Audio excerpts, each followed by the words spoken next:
Welcome to SST class. ਨਵਾਂ topic ਸ਼ੁਰੂ ਕਰਨ ਜਾ ਰਹੇ ਹਾਂ ਜੀਓਗ੍ਰਾਫੀ ਦੇ ਵਿੱਚੋਂ ਹੀ। ਨਵਾਂ ਟੌਪਿਕ ਤੁਹਾਡਾ ਰਿਲੇਟਡ ਹੈਗਾ ਏ ਇੰਡਸਟਰੀਅਲ ਡਿਵੈਲਪਮੈਂਟ ਦੇ ਨਾਲ ਕਿ ਅਸੀਂ ਜਿਹੜੀ ਇੰਡਸਟਰੀ ਹੈ ਡਿਵੈਲਪਮੈਂਟ ਉਹ ਕਿਵੇਂ ਲਗਾ ਸਕਦੇ ਹਾਂ, ਕਿਹੜੀ ਇੰਡਸਟਰੀ ਹੈ, ਕਿਹੜੀ ਤਰ੍ਹਾਂ ਦੀ ਹੁੰਦੀ ਹੈ। ਅੱਜ ਅਸੀਂ ਸਿਰਫ ਗੱਲ ਕਰਨੀ ਹੈ ਕਿ ਇੰਡਸਟਰੀਅਲ ਡਿਵੈਲਪਮੈਂਟ ਵਾਸਤੇ ਕੁਛ ਗੱਲਾਂ ਜ਼ਰੂਰੀ ਹੁੰਦੀਆਂ ਨੇ। ਉਹਨੂੰ ਸ਼ੁਰੂ ਕਰਨ ਤੋਂ ਪਹਿਲਾਂ ਕੁਛ ਕੰਮ ਜਿਹੜੇ ਜ਼ਰੂਰੀ ਹੁੰਦੇ ਨੇ, ਕੀ ਚਾਹੀਦਾ ਹੁੰਦਾ ਹੈ, ਉਸ ਤੋਂ ਬਿਨਾਂ ਇੰਡਸਟਰੀ ਨਹੀਂ ਲੱਗ ਸਕਦੀ।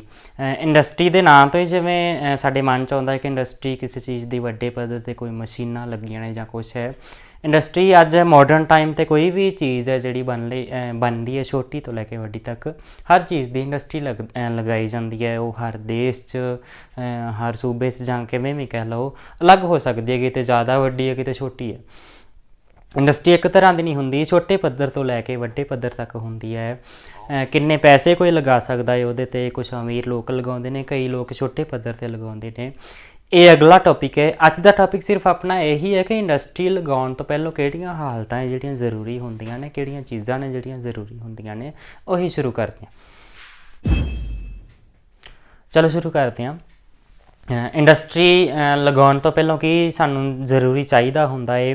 ਇੰਡਸਟਰੀ ਜੇਕਰ ਕਿਸੇ ਦੇ ਮਨ 'ਚ ਆਉਂਦਾ ਹੈ ਕਿ ਮੈਂ ਕੋਈ ਇਨਵੈਸਟਮੈਂਟ ਕਰਨੀ ਹੈ, ਕੋਈ ਇੰਡਸਟਰੀ ਕਿਸੇ ਚੀਜ਼ ਦੀ ਲਗਾਉਣੀ ਹੈ, ਤਾਂ ਸਿੱਧਾ ਇਹ ਨਹੀਂ ਹੁੰਦਾ ਕਿ ਮੈਂ ਇੱਥੇ ਜਗ੍ਹਾ ਦੇਖ ਲਈ ਹੈ ਤਾਂ ਹੁਣ ਮੈਂ ਇੰਡਸਟਰੀ ਲਗਾ ਦੇਣੀ ਹੈ ਅਤੇ ਚੱਲ ਜਾਣੀ ਹੈ। ਐਵੇਂ ਇੰਡਸਟਰੀ ਨਹੀਂ ਲੱਗਦੀ। ਉਹਦੇ ਵਾਸਤੇ ਕਾਫੀ ਸਾਰੀਆਂ ਚੀਜ਼ਾਂ ਹੁੰਦੀਆਂ ਨੇ ਜਿਹੜੀਆਂ ਪੂਰੀਆਂ ਕਰਨੀਆਂ ਪੈਂਦੀਆਂ ਨੇ। ਉਹਦੇ ਵਿੱਚ ਆਪਾਂ ਪਹਿਲਾਂ ਦੇਖਦੇ ਹਾਂ ਹੁੰਦਾ ਏ ਰਾ ਮਟੀਰੀਅਲ।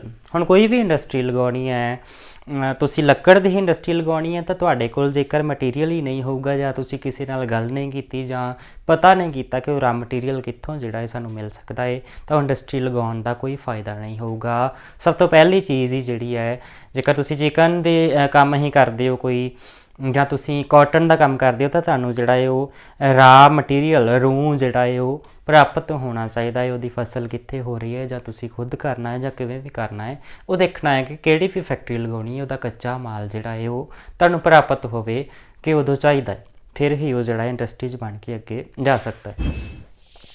ਦੂਜੇ ਨੰਬਰ 'ਤੇ ਜਿਹੜੀ ਹੈਗੀ ਹੈ ਪਾਵਰ ਸੋਰਸਸ ਇੱਕ ਬੜੀ ਜ਼ਰੂਰੀ ਚੀਜ਼ ਹੈ ਇੰਡਸਟਰੀ ਦੇ ਵਿੱਚ। ਇੰਡਸਟਰੀ ਹੁਣ ਅੱਜ ਕੱਲ੍ਹ ਦੀ ਇੰਡਸਟਰੀ ਮਸ਼ੀਨਾਂ ਤੋਂ ਬਿਨਾਂ ਚੱਲਦੀ ਨਹੀਂ ਹੈ। ਇੰਡਸਟਰੀ ਪਾਵਰ ਸੋਰਸ ਦੇ ਵਿੱਚ ਆ ਜਾਂਦੀ ਹੈ।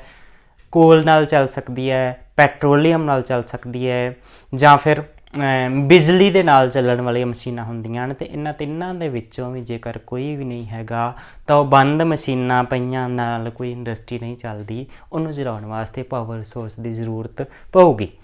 ਇੱਕ ਤੁਸੀਂ ਕਿਹੜਾ ਪਾਵਰ ਸੋਰਸ ਵਰਤਦੇ ਹੋ, ਇਹ ਇੰਡਸਟਰੀ ਚਲਾਉਣ ਵਾਲੇ 'ਤੇ ਡਿਪੈਂਡ ਹੈ ਕਿ ਉਹਨੇ ਕਿਹੜਾ ਵਰਤਣਾ ਹੈ, ਪਰ ਇਹ ਜ਼ਰੂਰੀ ਹੈ। ਇਸ ਤੋਂ ਬਿਨਾਂ ਕੋਈ ਵੀ ਮਸ਼ੀਨ ਨਹੀਂ ਚੱਲ ਸਕਦੀ। ਵੱਡੇ ਪੱਧਰ 'ਤੇ ਚਲਾਉਣ ਵਾਸਤੇ ਮਸ਼ੀਨਾਂ ਦੀ ਜ਼ਰੂਰਤ ਹੈ ਅਤੇ ਮਸ਼ੀਨਾਂ ਪਾਵਰ ਸੋਰਸ ਤੋਂ ਬਿਨਾਂ ਕੰਮ ਨਹੀਂ ਕਰਦੀਆਂ। ਤੀਜੇ ਨੰਬਰ 'ਤੇ ਆ ਜਾਂਦੀ ਹੈ ਲੇਬਰ। ਚਾਹੇ ਕਿ ਆਪਾਂ ਗੱਲ ਕੀਤੀ ਹੈ ਕਿ ਮਸ਼ੀਨਾਂ ਜਿਹੜੀਆਂ ਚੱਲਦੀਆਂ ਨੇ, ਪਰ ਮਸ਼ੀਨਾਂ ਜਿਹੜੀਆਂ ਨੇ ਇੰਨੀਆਂ ਵੀ ਆਟੋਮੈਟਿਕ ਨਹੀਂ ਕਿ ਉਹ ਹਰ ਕੰਮ ਜਿਹੜਾ ਹੈ ਖੁਦ ਹੀ ਕਰਦੇ ਹਨ। ਉਹਨਾਂ ਨੂੰ ਚਲਾਉਣ ਵਾਸਤੇ ਜਾਂ ਉਹਦੇ 'ਚੋਂ ਚੀਜ਼ ਪਾਉਣ ਕੱਢਣ ਵਾਸਤੇ ਲੇਬਰ ਦੀ ਲੋੜ ਹੈ। ਜੇਕਰ ਕੋਈ ਚੀਜ਼ ਅੱਗੇ ਪਿੱਛੇ ਲੈ ਕੇ ਜਾਣੀ ਹੈ, ਉਹਦੇ ਵਾਸਤੇ ਲੇਬਰ ਦੀ ਲੋੜ ਹੈ। ਅਤੇ ਇਹਦੇ ਵਿੱਚ ਬੰਦੇ ਜਿਹੜੇ ਨੇ ਬੜੀ ਮਹੱਤਵਪੂਰਨ ਭੂਮਿਕਾ ਨਿਭਾਉਂਦੇ ਨੇ। ਹਾਲਾਂਕਿ ਲੇਬਰ ਥੋੜ੍ਹੀ ਹੋ ਸਕਦੀ ਹੈ, ਪਰ ਬਿਲਕੁਲ ਹੀ ਨਾ ਹੋਵੇ ਇਹ ਕਦੇ ਮੁਮਕਿਨ ਹੀ ਨਹੀਂ ਹੈ। ਲੇਬਰ ਜ਼ਰੂਰੀ ਹੁੰਦੀ ਹੈ। ਲੇਬਰ ਨੇ ਹੀ ਮਸ਼ੀਨਾਂ ਚਲਾਉਣੀਆਂ ਨੇ, ਸਮਾਨ ਕੱਢਣਾ ਹੈ, ਪਾਉਣਾ ਹੈ। ਇਹਦੇ ਕਰਕੇ ਬੜਾ ਜ਼ਰੂਰੀ ਹੈ। ਜਿਵੇਂ ਸਾਡੇ ਸਰੀਰ ਦੇ ਹਰ ਅੰਗ ਜ਼ਰੂਰੀ ਹੈ, ਅਸੀਂ ਇਹ ਨਹੀਂ ਕਹਿ ਸਕਦੇ ਜ਼ਰੂਰੀ ਨਹੀਂ ਹੈ ਮੈਂ ਇਹਨੂੰ ਕੱਟ ਦਿਆਂ। ਐਵੇਂ ਹੀ ਇਹ ਵੀ ਇਹਦਾ ਇੱਕ ਅੰਗ ਹੈ। ਲੇਬਰ ਹੈ ਤਾਂ ਇੰਡਸਟਰੀ ਚੱਲੂਗੀ, ਨਹੀਂ ਤਾਂ ਨਹੀਂ ਚੱਲੂਗੀ। ਅਗਲਾ ਹੈਗਾ ਟਰਾਂਸਪੋਰਟ।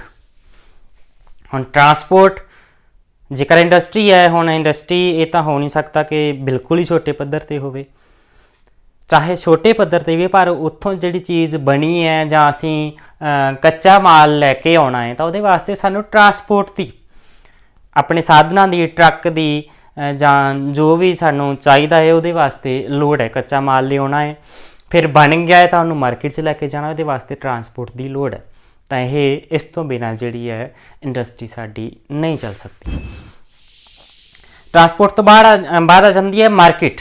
ਮੈਂ ਟਰਾਂਸਪੋਰਟ ਦੀ ਗੱਲ ਕੀਤੀ ਸੀ ਕਿ ਚੀਜ਼ ਜਿਹੜੀ ਹੈ ਮਾਰਕੀਟ 'ਚ ਲੈ ਕੇ ਜਾਣ ਵਾਸਤੇ ਟਰਾਂਸਪੋਰਟ ਦੀ ਲੋੜ ਹੈ। ਤਾਂ ਜੇਕਰ ਅਸੀਂ ਇੰਡਸਟਰੀ ਲਗਾ ਲਈ ਹੈ ਪਰ ਉਹਦੀ ਮਾਰਕੀਟ ਹੀ ਨਹੀਂ ਹੈਗੀ, ਤਾਂ ਇੰਡਸਟਰੀ ਲਗਾਉਣ ਦਾ ਫਾਇਦਾ ਕੀ ਹੋਊਗਾ। ਜਿਹੜੀ ਚੀਜ਼ ਅਸੀਂ ਤਿਆਰ ਕਰ ਰਹੇ ਹਾਂ ਉਹਦੀ ਮਾਰਕੀਟ ਚਾਹੀਦੀ ਹੈ ਕਿ ਸਾਡੀ ਜਿਹੜੀ ਚੀਜ਼ ਬਣੀ ਹੈ ਉਹ ਮਾਰਕੀਟ ਦੇ ਵਿੱਚ ਜਿਹੜੀ ਆ ਸਾਨੂੰ ਉਹਦਾ ਫਾਇਦਾ ਮਿਲ ਸਕੇ, ਉਹ ਵਿਕ ਸਕੇ। ਇਸ ਕਰਕੇ ਮਾਰਕੀਟ ਹੋਣੀ ਜ਼ਰੂਰੀ ਹੈ, ਨਹੀਂ ਤਾਂ ਇੰਡਸਟਰੀ ਖਤਮ ਹੋ ਸਕਦੀ। ਅਗਲੀ ਚੀਜ਼ ਹੈਗੀ ਵਾਟਰ। ਹੁਣ ਵਾਟਰ ਜਿਹੜਾ ਹੈ ਲਗਭਗ ਹਰ ਇੰਡਸਟਰੀ ਦੇ ਵਿੱਚ ਵਰਤਿਆ ਜਾਂਦਾ ਹੈ।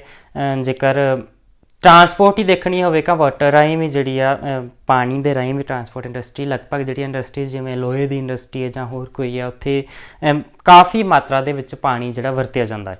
ਤਾਂ ਵਾਟਰ ਜਿਹੜਾ ਹੈ ਬੜੀ ਜ਼ਰੂਰੀ ਚੀਜ਼ ਹੈ। ਵਾਟਰ ਤੋਂ ਬਿਨਾਂ ਹੋਰ ਕੋਈ ਇਵੇਂ ਦੇ ਲਿਕੁਇਡ ਨਹੀਂ ਹੈ ਕਿ ਜਿਹੜਾ ਪਾਣੀ ਦੀ ਥਾਂ 'ਤੇ ਵਰਤਿਆ ਜਾ ਸਕੇ। ਬਾਕੀਆਂ ਦੀ ਤਰ੍ਹਾਂ ਪਾਣੀ ਵੀ ਜਿਹੜਾ ਹੈ ਇੱਕ ਜ਼ਰੂਰੀ ਅੰਗ ਹੈ ਇੰਡਸਟਰੀ ਲਗਾਉਣ ਵਾਸਤੇ। ਅਗਲਾ ਹੈਗਾ ਕਲਾਈਮੇਟ। ਹੁਣ ਕਲਾਈਮੇਟ ਜੇਕਰ ਇੰਡਸਟਰੀ ਲਗਾਉਣੀ ਹੈ ਤਾਂ ਸਾਨੂੰ ਉੱਥੋਂ ਦਾ ਮੌਸਮ ਜਿਹੜਾ ਹੈ ਦੇਖਣਾ ਪਊਗਾ। ਹੁਣ ਅਸੀਂ ਜੇਕਰ ਬਿਲਕੁਲ ਹੀ ਮਾਰੂਥਲ ਏਰੀਆ ਦੇ ਵਿੱਚ ਜਾ ਕੇ ਇੰਡਸਟਰੀ ਲਗਾਵਾਂਗੇ ਤਾਂ ਉਹ ਓਨਾ ਨਹੀਂ ਚੱਲੂਗੀ, ਕਿਉਂਕਿ ਉੱਥੇ ਆਬਾਦੀ ਜਾਂ ਕੁਛ ਵੀ ਕੋਈ ਮਾਰਕੀਟ ਨਹੀਂ ਹੋਊਗੀ। ਐਵੇਂ ਹੀ ਜੇ ਅਸੀਂ ਜ਼ਿਆਦਾ ਠੰਡੇ ਏਰੀਆ 'ਚ ਜਾ ਕੇ ਲਗਾ ਦਾਂਗੇ ਤਾਂ ਉੱਥੇ ਵੀ ਉਹ ਇੰਡਸਟਰੀ ਨਹੀਂ ਚੱਲੂਗੀ। ਇਸ ਕਰਕੇ ਇੰਡਸਟਰੀ ਲਗਾਉਣੀ ਹੈ ਤਾਂ ਸਾਨੂੰ ਕਲਾਈਮੇਟ ਦਾ ਧਿਆਨ ਰੱਖਣਾ ਪਊਗਾ। ਅਗਲਾ ਹੈਗਾ ਕੈਪੀਟਲ। ਹੁਣ ਤੁਸੀਂ ਇੰਡਸਟਰੀ ਲਗਾਉਣੀ ਆ, ਤੁਸੀਂ ਸੋਚਿਆ ਹੈ ਤੇ ਤੁਹਾਡੇ ਕੋਲ ਕੈਪੀਟਲ, ਤੁਹਾਡੇ ਕੋਲ ਪੈਸਾ ਹੈ ਨਹੀਂਗਾ, ਤਾਂ ਤੁਸੀਂ ਇੰਡਸਟਰੀ ਕਦੇ ਵੀ ਨਹੀਂ ਲਗਾ ਸਕਦੇ। ਜੇਕਰ ਪੈਸਾ ਹੀ ਨਹੀਂ ਹੈ ਤਾਂ ਇੰਡਸਟਰੀ ਲਗਾਉਣ ਦੀ ਗੱਲ ਮਨ 'ਚ ਆ ਹੀ ਨਹੀਂ ਸਕਦੀ। ਪੈਸਾ ਹੈ ਤਾਂ ਤੁਹਾਨੂੰ ਪਤਾ ਹੈ ਕਿ ਮੇਰੇ ਕੋਲ ਇੰਨਾ ਬਜਟ ਹੈਗਾ ਏ, ਮੈਂ ਲਗਾ ਸਕਦਾ ਵਾਂ, ਤਾਂ ਫਿਰ ਹੀ ਉਹ ਲੱਗ ਸਕਦੀ ਹੈ। ਮਤਲਬ ਇਹਨੂੰ ਇੱਕ ਜ਼ਰੂਰੀ ਵੀ ਕਹਿ ਸਕਦੇ ਹਾਂ। ਸ਼ੁਰੂ ਕਰਨ ਵਾਸਤੇ ਹੀ ਪੈਸਾ ਚਾਹੀਦਾ ਹੈ। ਸਭ ਤੋਂ ਜ਼ਰੂਰੀ ਵੀ ਇਹਨੂੰ ਕਹਿ ਸਕਦੇ ਹਾਂ ਕਿ ਜਦੋਂ ਪੈਸਾ ਹੀ ਨਹੀਂ ਹੈ ਬਾਕੀ ਇੰਡਸਟਰੀ ਕਿਵੇਂ ਲੱਗ ਸਕਦੀ। ਅਗਲਾ ਹੈਗਾ ਹੈ ਗਵਰਨਮੈਂਟ ਪੋਲਿਸੀਜ਼। ਗਵਰਨਮੈਂਟ ਪੋਲਿਸੀਜ਼ ਦੇ ਵਿੱਚ ਹੁੰਦਾ ਹੈ, ਜਿਵੇਂ ਪਹਿਲਾਂ ਗੱਲ ਕੀਤੀ ਸੀ ਕਿ ਇੱਦਾਂ ਨਹੀਂ ਹੁੰਦਾ ਕਿ ਕੋਈ ਇੰਡਸਟਰੀ ਬਾਰੇ ਸੋਚਿਆ ਗਿਆ ਹੈ ਤਾਂ ਉਹ ਸਿੱਧੀ ਅਸੀਂ ਜਾ ਕੇ ਇੰਡਸਟਰੀ ਸ਼ੁਰੂ ਕਰ ਦਈਏ। ਉਹਦੇ ਵਾਸਤੇ ਕੁਛ ਗਵਰਨਮੈਂਟ ਦੀਆਂ ਪੋਲਿਸੀਜ਼ ਹੁੰਦੀਆਂ ਨੇ, ਉਹਦੇ ਤੋਂ ਕੁਛ ਆਗਿਆ ਲੈਣੀ ਪੈਂਦੀ ਹੈ। ਕੁਛ ਜਗ੍ਹਾ ਦੇ ਜਿਹੜੇ ਕਾਗਜ਼ ਵਗੈਰਾ ਜਾਂ ਕੁਛ ਵੀ ਕਰਨਾ ਹੁੰਦਾ ਉਹ ਸਰਕਾਰ ਦੀਆਂ ਕੁਛ ਪੋਲਿਸੀਜ਼ ਹੁੰਦੀਆਂ ਨੇ। ਜਗ੍ਹਾ ਲਈ ਹੈ, ਕੀ ਰੇਟ ਹੈ, ਸਰਕਾਰ ਨੂੰ ਕੁਛ ਟੈਕਸ ਵਗੈਰਾ ਹੁੰਦੇ ਨੇ, ਉਹ ਸਾਰਾ ਕੁਛ ਕਲੀਅਰ ਕਰਕੇ ਉਹਨਾਂ ਦੇ ਅਨੁਸਾਰ ਹੀ ਇੰਡਸਟਰੀ ਸ਼ੁਰੂ ਕੀਤੀ ਜਾਂਦੀ ਹੈ। ਨਹੀਂ ਤਾਂ ਉਹਨੂੰ ਜਿਹੜਾ ਹੈ ਸਰਕਾਰ ਵੱਲੋਂ ਮਾਨਤਾ ਨਹੀਂ ਮਿਲਦੀ। ਅਗਲਾ ਹੈਗਾ ਬੈਂਕਿੰਗ। ਬੈਂਕਿੰਗ ਹੁਣ ਇੰਡਸਟਰੀ ਜੇਕਰ ਛੋਟੇ ਪੱਧਰ 'ਤੇ ਵੀ ਲੱਗੀ ਤਾਂ ਉਹ ਇੰਨੇ ਛੋਟੇ ਪੱਧਰ 'ਤੇ ਨਹੀਂ ਆ ਕਿ ਉੱਥੇ ਜਿਹੜਾ ਪੈਸੇ ਦਾ ਲੈਣ ਦੇਣ ਨਹੀਂ ਹੋਊਗਾ।